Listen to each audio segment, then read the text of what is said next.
This show is being sponsored by the National Cooperative Bank, NCB.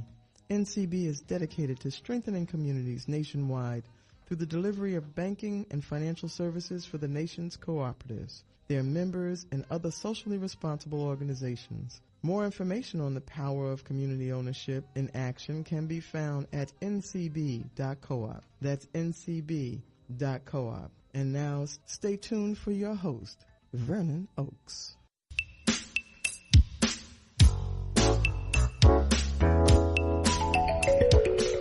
Good morning, everybody. Welcome to Everything Cooperative. My name is Vernon Oakes, and we're going to talk to you about cooperatives this morning. We're glad that you're on. We're glad that you're listening. We're glad that you're having a wonderful day. This is a beautiful Thursday morning. Sun's up. We're up. Everything is great. And today we're going to have Ruthie Wilder on the phone with us again. This is her second time on the program.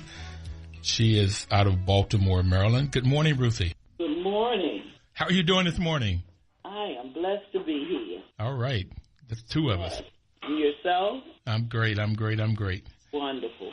You know, we're going to talk about cooperatives is what this program is all about. And a cooperative is any business whatsoever can be a cooperative. There's two basic forms. There's several different types of co-ops, but the main two is based on ownership. If the business is owned by the employees, then it's called a worker co-op. But if the business is owned by the people that use the products or services, then it's called a consumer co-op. And Ruthie's here this morning talking about housing co-ops and the housing co-op that what's the name of your co-op again, Ruthie? Reservoir Hill Mutual Homes in Baltimore, Maryland. And how many units? We have 153 units. So your co-op is owned by 153 people that live there and reside, and they are members, owners. Yes. And I remember you have a $1.8 million budget a year? Yes. Okay, so you have a $1.8 million business that you and a board of directors run. You're the president of the co-op? Yes, I am. And just to bring people back up, the co-op is 153 members, and that 153 members come together annually to elect the board of directors? Yes, we have an election coming up in October, our annual meeting. Okay. And that 153 members will elect how many members on your board? Right now we have 2 vacancies. Well, how many total members? 7 board of directors. Okay, so you have 7 board of directors at 153 members, and all 7 board of directors have to be members of the co-op. Exactly. And then you guys operate, you make decisions, you make policies, you run the business. We do exactly what you just said. Okay. Fantastic. This program has been brought to you by the National Cooperative Bank. The National Cooperative Bank mission is to help cooperatives grow by supporting and being an advocate for American cooperatives and their members, placing special emphasis on serving the needs of communities that are economically challenged. Mm-hmm. So the NCB was formed in 1982 by act of Congress. So they have over 184. No, they had $4 billion in capitalization. They started out with 184 million. Over $4 billion. So, Ruthie, how are things going in your co-op? Everything is going pretty good. I really don't have any real complaints. You know, you have your daily, issues that come up and all. And Tuesday night we had National Night Out, and we combined our Back to School giveaway. Which you know about National Night Out. Well, hopefully most people out there know about it. It's crime prevention night across the nation. And we get out and we grill, and, everything is free. We had DJ and a band. We had a marching group and all. Politicians come out, and speak with the community and all. And we had health wagon. We had Baltimore City Sheriff's Department come out and give out information in reference to violence in reference to violence, domestic violence and any other crimes that, may occur. We also had Baltimore City Police donate to us, hamburgers, hot dogs, and sodas and waters. We had the fire department come out, and kids could get on the truck and look at the fire truck. This is a part of doing things for the community. The co-op does, to keep that camaraderie going. Fantastic. And so how much participation do you think you all had from your 153 members? You always want more participation, but we had quite a few members. I don't have the totals. As a matter of fact, we are getting our paperwork together for our report. But we had a lot of members volunteer to help stuff the bags because we gave out 300 book bags with school supplies. Fantastic. They came out Sunday, helped stuff the bags and everything, and get that prepared for Tuesday. And then Tuesday they came out, they got on the grill and, helped serve the food and all, and keep the little park that's behind our units clean, along with the staff. So we had quite a bit of participation. 300 book bags. Yes. Who paid for that? We did. So Reservoir Hill. We did have a sponsor, our insurance agent from Nationwide. He gave us a donation and all. Okay. Mm-hmm. So what I want to talk about today is how do you solve problems in your cooperative, in your business? What are some of the you talked about daily problems. What are some of the kind of problems that you have that you work with either on a daily basis or any big problems that you have? For the most part, maybe a leaky pipe, maybe garbage disposal, sometimes lockouts.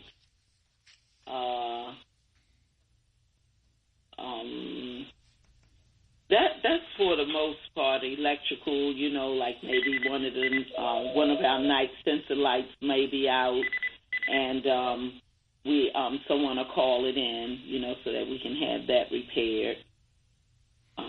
Because we deal with vendors. But if it's a unit light, outside light, our maintenance staff takes care of that. Well, do you have any problems with your residents, either paying or following the rules? Yeah, well, we do have, some members that are delinquent. And with that, what we normally do, the steps we normally take with that is first we'll go through the process of you're late after the 5th. Then we'll, in 5 more days, you are, the 5th you're also filed along with your late charge. Then after the 10th, then you're taken to court. And then you have another court course to be incorporated in that. When we find that a member is starting to be chronically delinquent, we send them a letter. I structured a default letter through our bylaws. I looked through there, through the occupancy agreement, and I wrote that up, and we send that to the members in conjunction with the treasurer, knowing about the default letter and letting them know how they are in default and that their occupancy agreement can be terminated for cause. So I want to stop you a minute, Ruthie. I want to make sure that people out there understand what bylaws and occupancy agreements are. Can you explain what your bylaws are? Why you have bylaws? Bylaws govern your property. They're just like the laws, just living laws in your city that you live in. Basically, it tells you what you can do what your what your rights are and the rights of the corporation, and that's Reservoir Hill Mutual Homes. So if I refer to a corporation, I'm talking about our co-op. Okay, so what we have are laws. We have federal laws, which normally take precedence, and then you have state laws. Yes. And then you have Baltimore City laws, and Exactly. sometimes you have county laws, and then you have the laws of the corporation or laws of the business. Right. And the laws of the business are in the form of bylaws. Yes. And they govern the property and the members, and let them know what they can and cannot do. Their rights as a member, and also the rights of the corporation to govern and protect our rights in operating the corporation. Once they get the default letter, and if we have to, and they still are delinquent, we make up an appointment for them to come before the board of directors so that they can explain this situation, because sometimes people have extenuating circumstances that we are unaware of. And this way we'll know how to handle this, opposed to just evicting them, whereas in landlord-tenant, most of the time they don't get a chance to do that. They just go ahead and evict the person. But with being a member, you get a little leniency. So we check them out to see, what's going on. Why are you so delinquent, and all, because we still have to pay bills, contrary to anything. Okay. So we go from there. And if we find that, it's something that we can work with the person on, then we, try to set up, because we've set up payments for them, so that they can catch up and not be evicted from their unit and all. But we go above and beyond to eliminate the eviction up until the last minute. And this may take like a year, more than that, depending. And once we are satisfied with with the answer they've given us, we send them a letter thanking them for the meeting, and explaining in the letter the agreement that we have come to. Well, Ruthie, let's hold on there. We'll come back to this after we take a quick break, because if anybody out there would like to call in with a question or a comment to Ruthie or myself, you can call in at 1-800-450-7876. That's 1-800-450-7876. We'll be right back to talk about how you solve problems in the business of a housing co-op. Housing co-ops are owned by the members.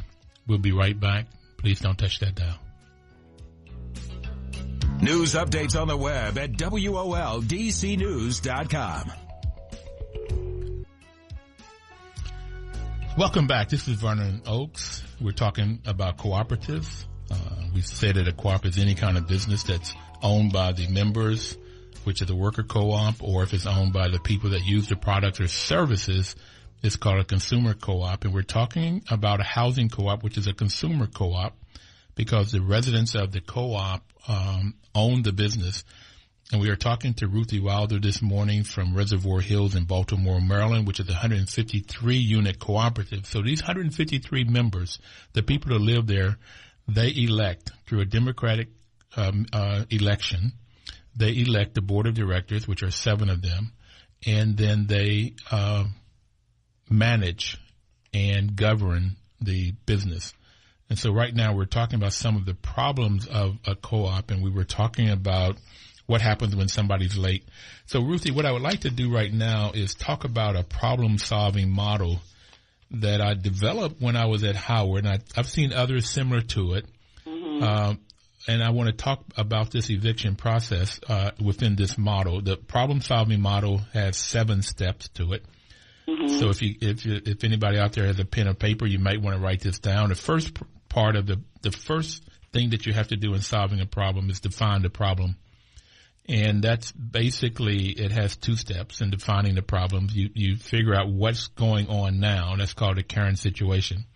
In the example that we were talking about, we have a member that's not paying. Right. So the current situation is they're not paying. The desired situation is, and in the case that Ruthie was explaining, I got that the desired situation was what she wants to happen is that the person pays up and gets caught up.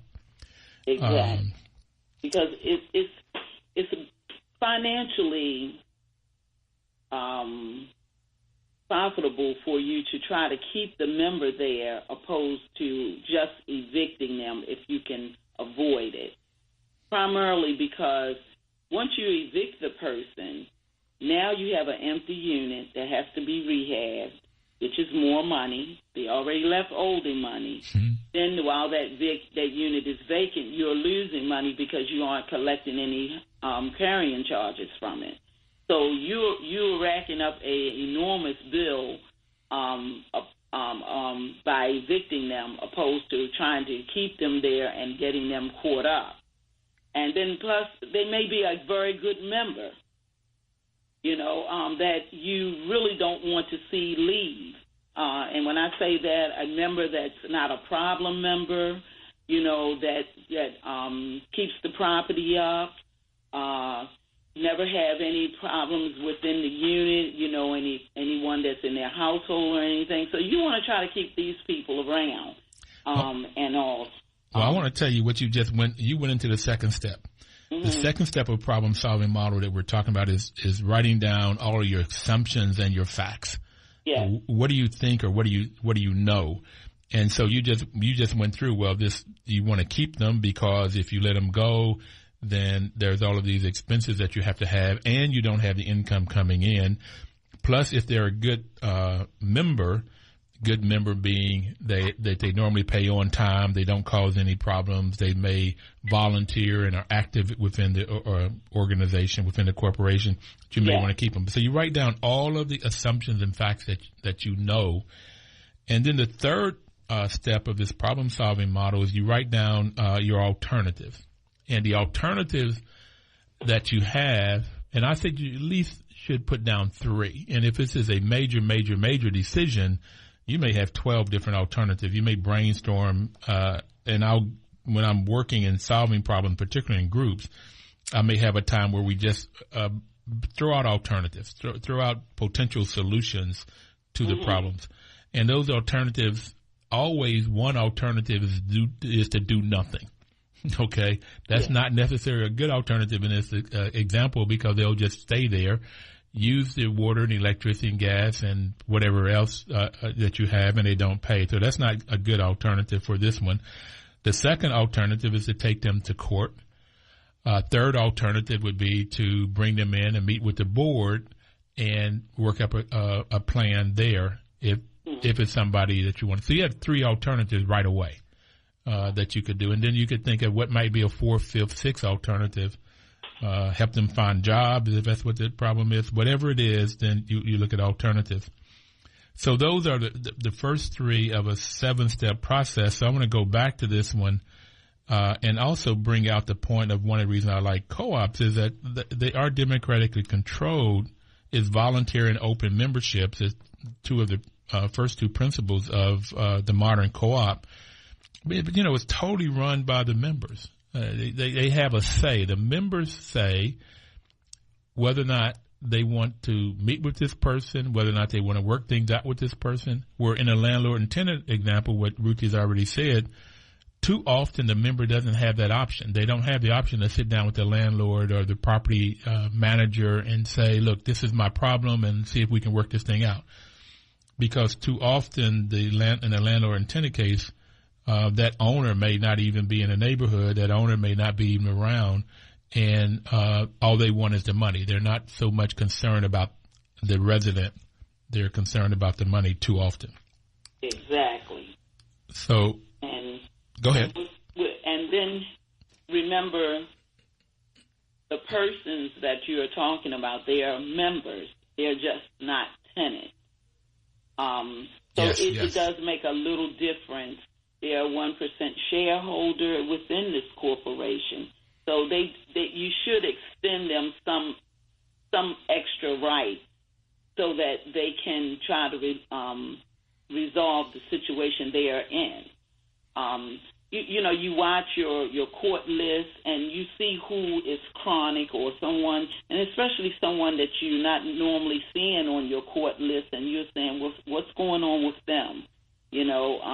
Why are they on the court list so much now? Before they weren't on here. And so you talk to them. I go a bit further. My vice president told me I shouldn't do it, but I have a thing for human nature. Mm-hmm. And I'll call the member, and I'll talk to them. And I'll say, look, I see you on the list quite a few times. What's going on with you? Even though they still have to go before the board of directors. Just letting them know that, I am paying attention. I'm concerned. I don't want to lose you.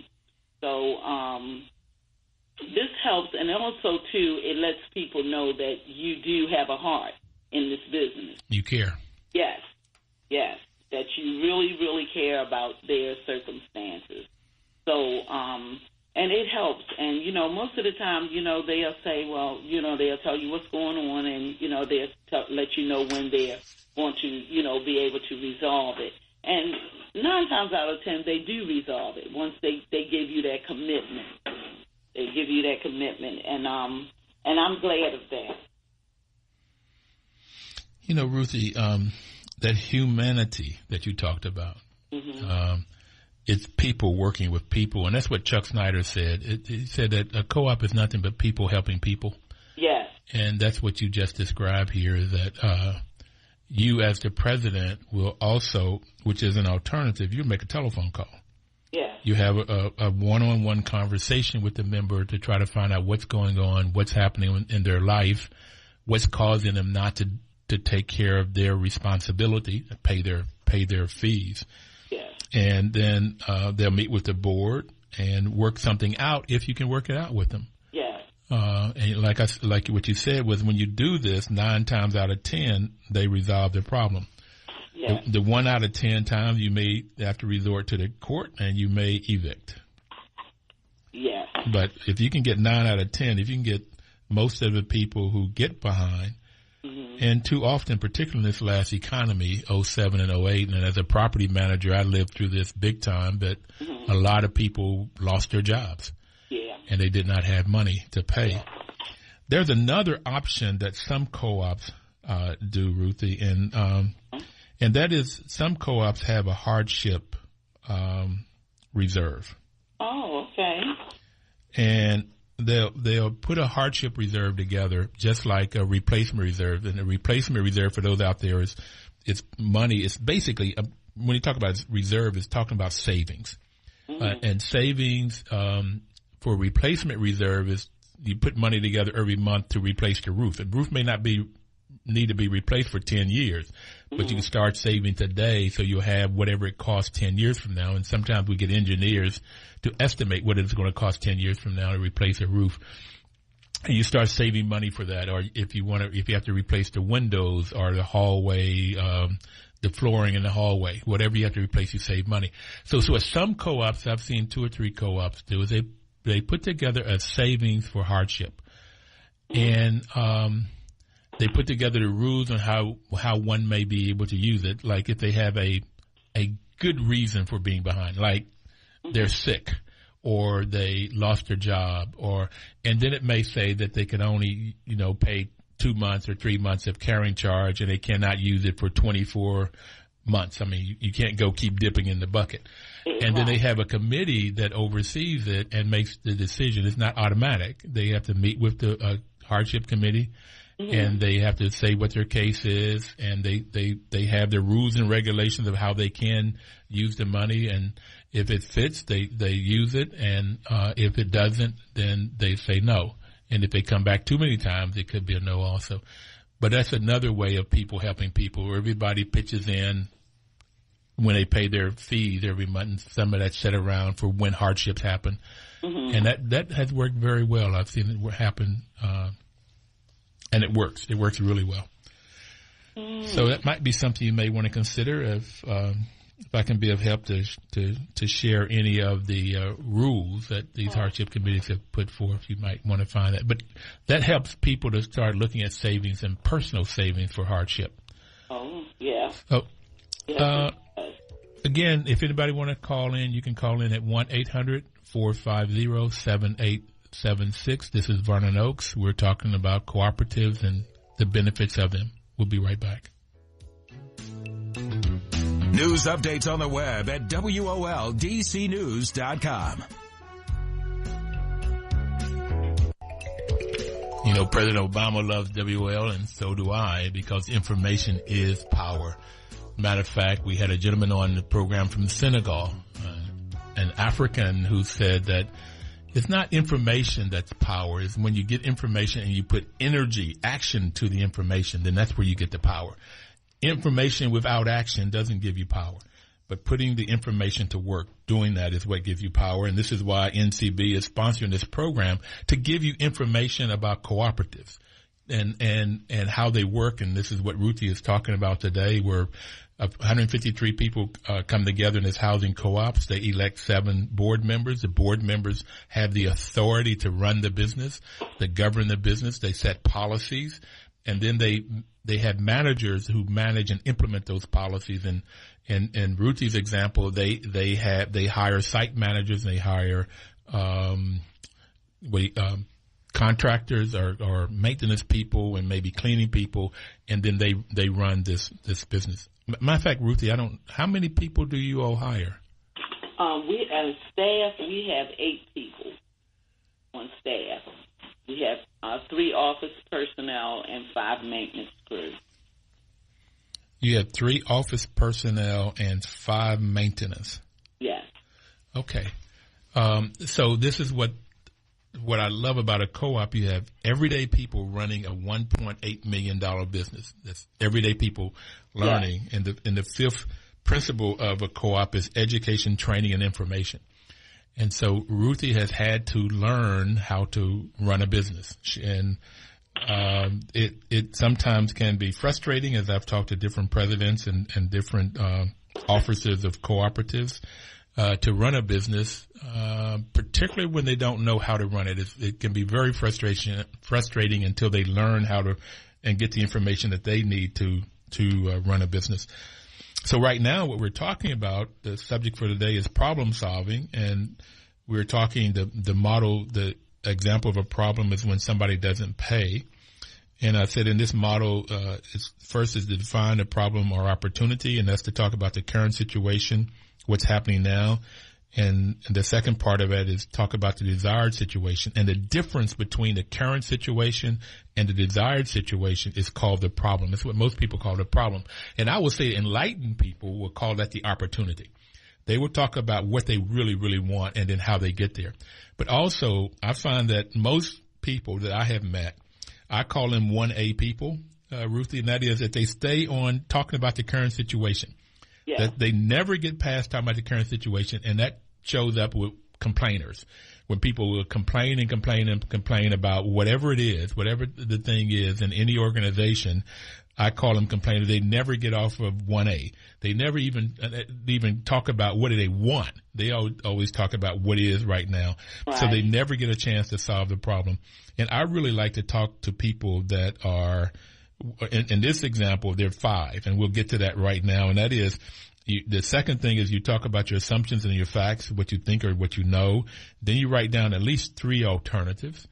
And then you analyze those alternatives, and sometimes it's crunching numbers, particularly in the business world.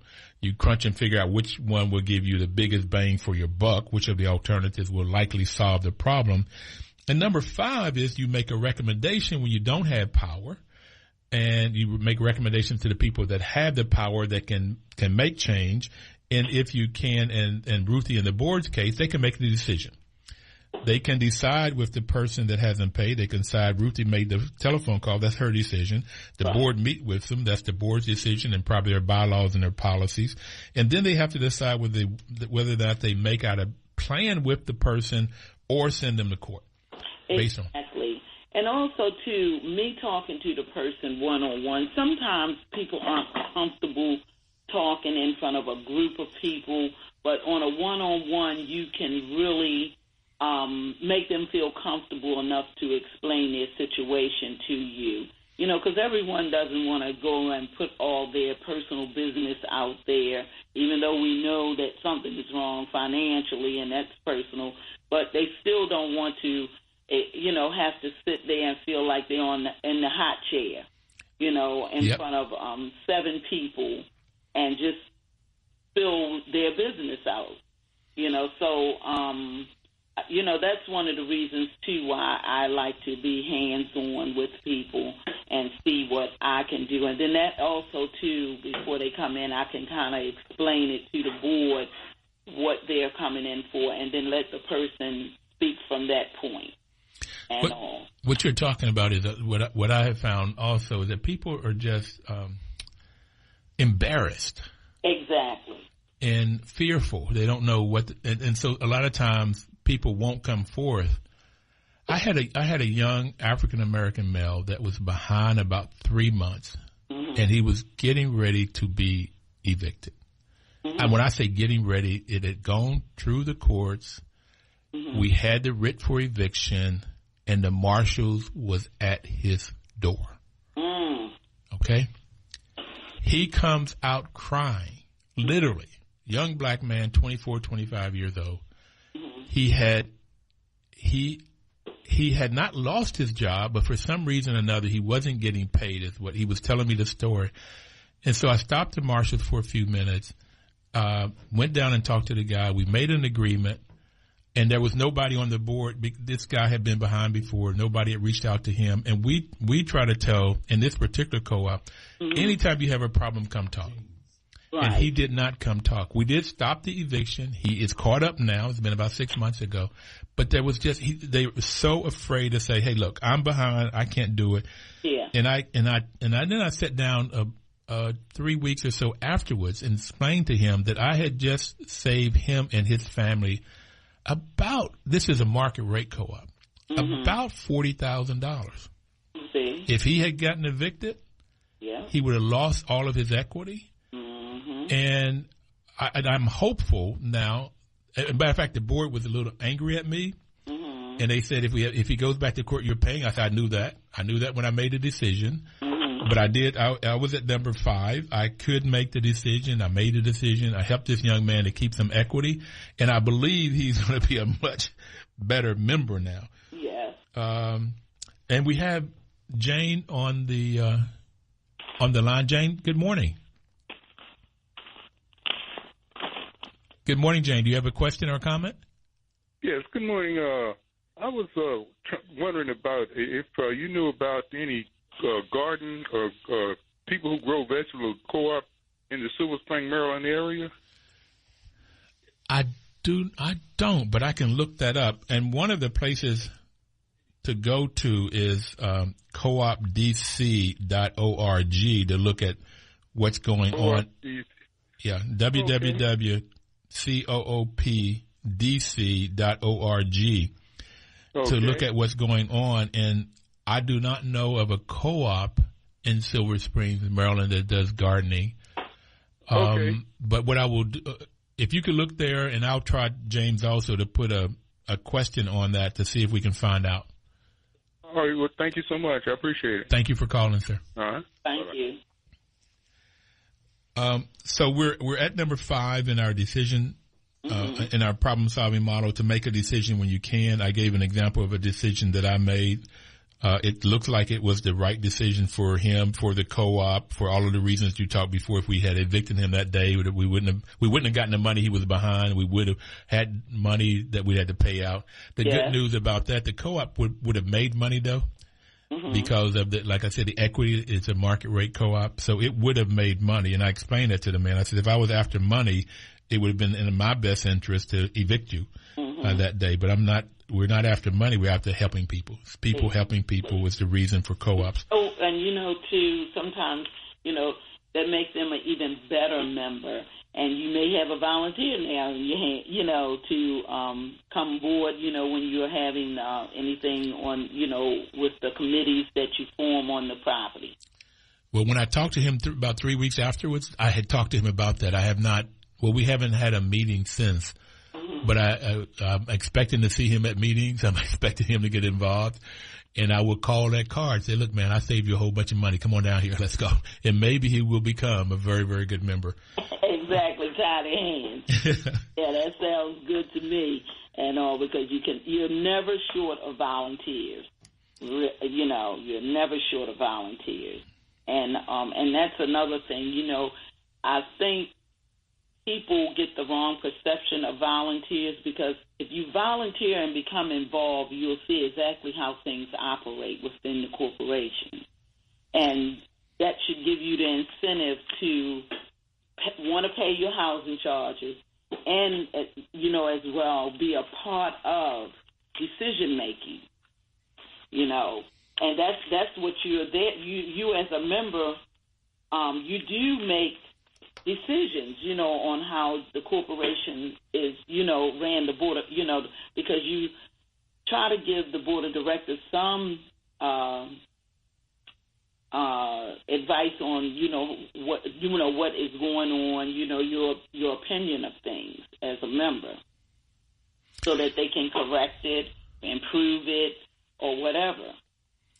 So I like that. I like that, what you said about, now, grabbing him and, bringing him along and all. And he probably said, Dad, that's all I had to do was just tell someone. Yep. That's all he had to do was have the conversation. If he could have come down, it would have said he had to pay the legal fees. He had to pay for, when in D.C., when you evict, you have to have a crew that comes out. Yes. And a 2-bedroom crew, I think it's 20 people. So he had to pay that fee, like $400. He had to pay all of the fees associated with that eviction, which he would not have had to done if he had just come and sit down and talk. Exactly. And it would have caused us, the office, a lot less work. Yes. The sixth step is implementation. After a recommendation is made, after a decision is made, then you get into the implementation stage. And that is decide who's going to do what, when. And that gets to making the change to see if you're going to get that desired situation that you want, whatever you're trying to go. And that is getting, in this example, getting that person to pay. In the example I gave you with that young man, there was instant implementation. I made a decision and told the marshals, y'all can go now. Okay. And then I had to get it straight with the board and get it straight with him. And like I said, he is current now, and he's paid all of those fees. Yeah. And so the seventh step is what I just did, is evaluation of the project or persons involved to see if you get the desired situation. In the example that I said, the desired situation was to get him to pay. He's paid up. He's current. I would also like to see what we've talked about, get him involved as a member where he could volunteer. Mm-hmm. And there's another reason for volunteering, and you mentioned it last time we talked to you on the program, is how much you learn. Yes. In volunteering, you have an opportunity when you're volunteering, and you just said you can see how the organization operates. You can see how the business is run. You can see how a $1.8 million business is run, and a lot of us in economically depressed neighborhoods don't have that option. We don't get a chance to see firsthand how you run a business. Exactly. So it's great knowledge that happens. It's great training. It is. It really is. It's a lot of training, and that.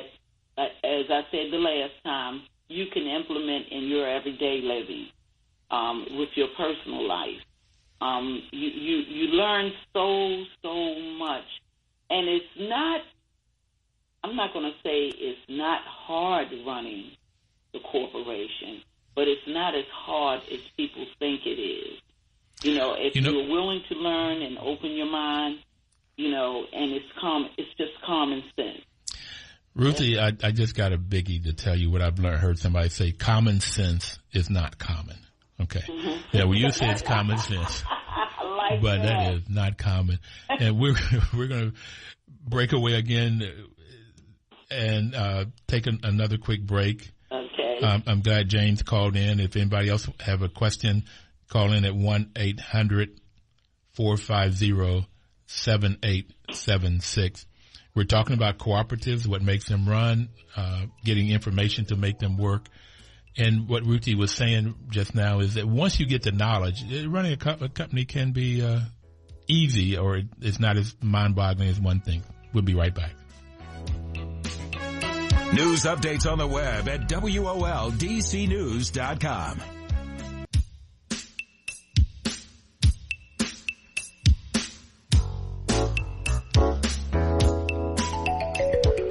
Hey, welcome back again. This is Vernon Oaks.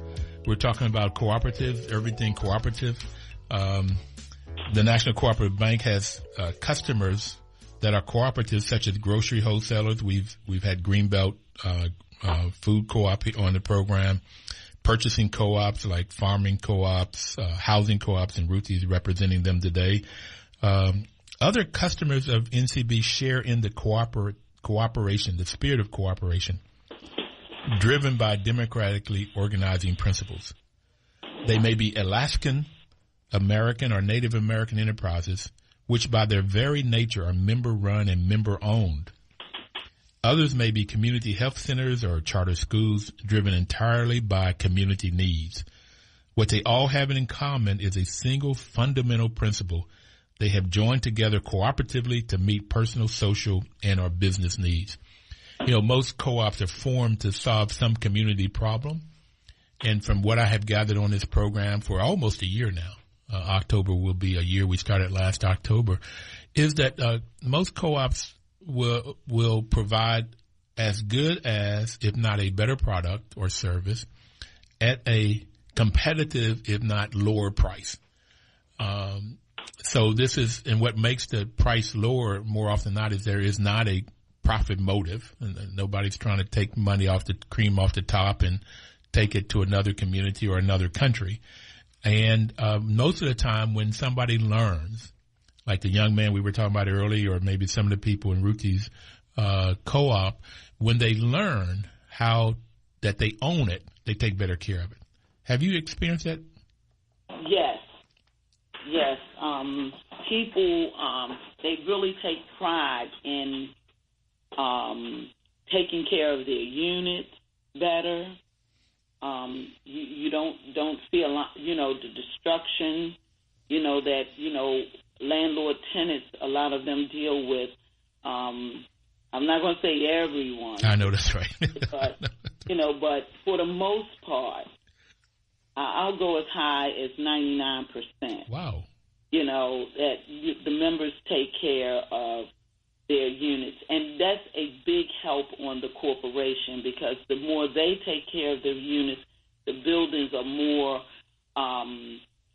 visibly attractive. If you have a vacancy, then you know that someone that visits them or whatever may want to come live here because they see the upkeep. And I like that. But what I found is that once they understand that they own it, they take better care of it. They use less water. They turn off the electricity. They do things to help to lower the cost. Yes. Then when you do the budget, they don't have to pay as much. Exactly. It ends up going to their pocket. Their savings and the things that they do helps the organization as a whole, and it also trickles down and it helps their household. Yes. And it takes a while for people to get that, to understand that everything that they do to keep the cost down within the housing cooperative, within the business, then that means that they don't have to pay as much. That's part of the training that goes, the part of the information that has to go out. That's part of what the board and the management does to make sure that people understand that. Ruthie, we are, as happens here, time goes by very quickly. We only have about 8 more minutes. Do you have another problem that you want to talk through that we can go through this model on that You talked earlier about some of the physical problems. Have you had to replace a roof, or have you had leaking roofs? Yeah, we had a leak in one of our buildings recently, and we had our maintenance. We always start with our maintenance staff and see if they can repair it first. Okay, let me stop you a minute. But put in this framework, the current situation, or what was the current situation, is you had water coming into somebody's unit. You had a leak. Exactly. And the desired situation is you don't want water coming in. You want to stop it. Exactly. Okay, as soon as possible, because water destroys. Yes, it does. And I mean, and it really destroys if you let it go. So the second from the third floor, because our buildings are 3 stories, because we have old brownstone buildings, and so that means that leak can come from the third floor all the way down to the basement in the common area, and then we have some units in our basement area. So that's a terrible situation when you have water and it's coming in, and you have to find where that leak is coming from immediately. So water does so much damage. It does. And as I said, we start with our staff going out to assess the situation, and if they can't remedy it, then we call in an outside roofer. Well, let me put it in the framework here. Exactly. So you define the problem. We did. The assumptions and facts is one is we talked about if you don't fix it, it'll destroy more. Yes. But you would get more information by sending your staff out. So the staff goes, they assess it, and they bring back facts. They say, we can fix it. It's blah, blah, blah. Or they say, no, this is too big for us. Yes. So then you have to go into alternatives. And one alternative is do nothing, and we know that won't get us to the desired situation. Matter of fact, it'll destroy. So that's not a good alternative at all. The second alternative would be that the staff fix it. The third one is that you can get somebody from the outside. Yeah. Now, and the fourth part of this is analyze the alternatives, and that a lot of times gets to be the cost benefit analysis, which is going to cost you the least and give you the most benefit. And you may not do this in a particular for roof because you've already have experience with your staff. If they go, they assess it, they say we can fix it. You know that's the least cost, so you tell them to fix it. Yes. Okay. Now, if it's, let's say the roof has to be replaced, what do you do then?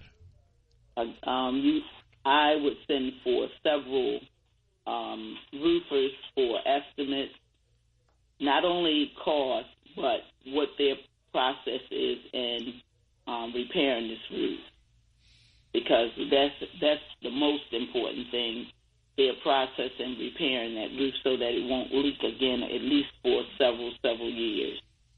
Well, when you say you said several roofers, how many?